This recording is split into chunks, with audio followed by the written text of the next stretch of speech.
गणपती बाप्पा मोरया। चिपळूण येथील दळवटणे पेडेगणाचे उद्धव बाळासाहेब ठाकरे शिवसेनेचे विभाग प्रमुख व दळवटणे गावचे माजी सरपंच सचिन शेट्टे आणि बंधू यांच्या घरी श्रींची मूर्ती विराजमान झाली आहे।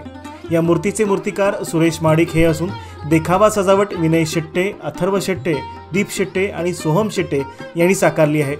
याचे वैशिष्ट्य म्हणजे देखाव्याला तटबंदीचे स्वरूप देण्यात आले असून गणपती हा रामाच्या रूपात तर सोबत लक्ष्मण, सीता व हनुमानाची सुबक मूर्ती दाखविण्यात आली आहे।